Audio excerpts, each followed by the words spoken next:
Mr. Chairman, Ranking Member Wasserman Schultz, to this committee staff, thank you all for the really important work that you're doing and for the opportunity to share with you the military construction and Veterans Affairs priorities for my home state, New Hampshire, and my district, the 2nd District. I want to start with Veterans Affairs priorities and say at the outset that I was very encouraged that President Trump issued an executive order earlier this month highlighting a really important issue for New Hampshire, which is that we are the only state in the continental United States without a full-service medical center. That's for my district, which is for a small state, a very big district.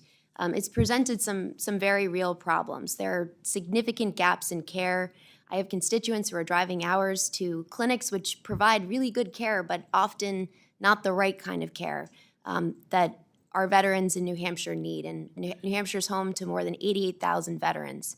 So I was very encouraged by the President's executive order identifying this problem and calling for a feasibility study by June 8th and a full-on action plan by September 6th to support a full-service medical center in New Hampshire and to make it so that New Hampshire is not the only state in the contiguous United States without such a center. So I want to encourage this committee to support, and I want to encourage the administration to fully fund this effort.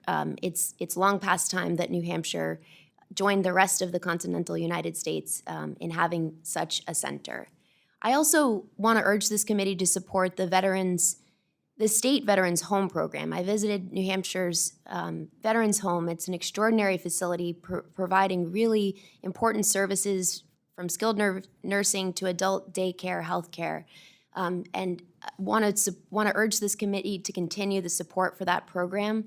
I also want to urge this committee to protect and prioritize the Veterans Affairs Service Purchasing Program, which was terminated by the Trump administration on May 1st. This is a lifeline program that has helped veteran borrowers avoid foreclosure at a moment when my state and states across the nation are in the midst of a genuine housing crisis. You know, in the end, this is not a handout program. This is a hand up for our veterans, and I hope this committee will continue to support and protect that program. The same is true for the Veterans Crisis Line program, which there have been many reports from my district and around the country about the continued functionality, accessibility, and performance of this important lifeline. It's a genuine lifeline to veterans across our country, and I want to urge this committee to support and continue funding this important program. I'd also just add peer support specialists for women veterans have made an enormous difference in New Hampshire and across the country. And so have the National Veteran Sports Programs. At the University of New Hampshire, we have executed and delivered on these programs, and I hope this committee will continue to support them. I'd say the same about delivering care for veterans with traumatic brain injuries. We have a lot of work to do in this regard. So I thank the committee for your work on the Veterans Affairs front, and just want to close by highlighting some of our priorities on the military construction, on the MILCON front. It's one of my favorite acronyms, MILCON. You may not know it, but New Hampshire is a proud home to several mission-critical facilities to our national security and defense. You may know about the Portsmouth Naval Shipyard, which is one of the longest-standing naval shipyards in our nation, one of only 4 public shipyards left in the United States of America. It's been a lifeblood institution for my state since 1800, and I want to urge this committee to continue to support the historic expansion efforts that are underway. But above all, we've got to continue to invest in the Portsmouth Naval Shipyard's people. And at the end of the day, our people, our shipyard workers, are so critical to our national security.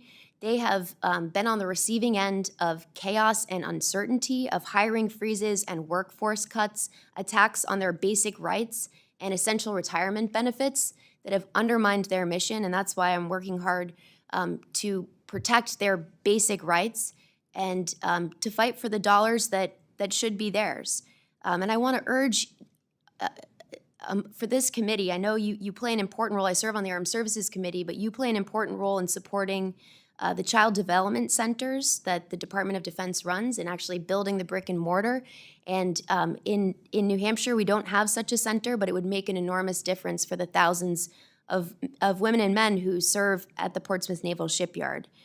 I'll close by saying that this is what you may not know about, that New Hampshire is also home to the New Boston Space Force Station. It's one of 8 worldwide satellite control network tracking stations. And I've had an opportunity to visit with the dedicated service members who serve our country at this station, who provide critical, around-the-clock satellite command and control capabilities for the United States and our allies. And who support the nation's GPS system, serving millions of Americans every single day. I want to urge this committee to continue to support their important efforts and that Space Force Station. But I want to thank you truly to this committee for the work that you're doing to continue to fund our Veterans Affairs and military construction priorities. They are so core to our national security, and they're so core to who we are as Americans. And with that, I yield back.